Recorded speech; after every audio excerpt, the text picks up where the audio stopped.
தமிழர்களை பற்றி நிறைய ஆராய்ச்சி பண்ணும்போது கடாரம் அப்படிங்கிற வார்த்தை அவரை ரொம்பவே டிஸ்டர்ப் பண்ணுச்சு. கடாரம் அப்படிங்கிறது ஒரு ஊரோட பேர். அந்த ஊருக்கு தரை மார்க்கமாக நம்மளால் போகவே முடியாது, கடல் மார்க்கமாக மட்டும்தான் போக முடியும்.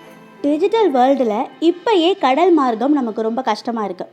அப்போ எந்தவித எந்திரங்களோ எந்தவித கருவிகளோ இல்லாத அந்த காலத்தில் எப்படி இந்த கடல் மார்க்கமாக கடல் கடந்து வாணிபம் பண்ணியிருக்காங்க?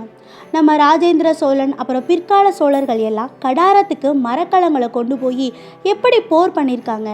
இதெல்லாம் நம்ம சாண்டில்யன் யோசிச்சு கடல் வாணிபம், கடல் போர் இதை பற்றிலாம் நிறைய ஆராய்ச்சி பண்ண ஆரம்பிச்சிருக்காரு. ஆனால் அந்த ஆராய்ச்சி அவருக்கு அவ்வளோ ஈஸியாக இல்லை. ஏன்னா தமிழில் கொஞ்சம் விஷயங்கள் தான் இருந்துச்சு.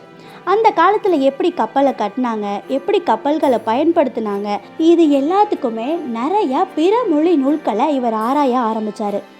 யுக்தி கல்பத்தரு, இந்தியன் ஷிப்பிங், இப்படி நிறையா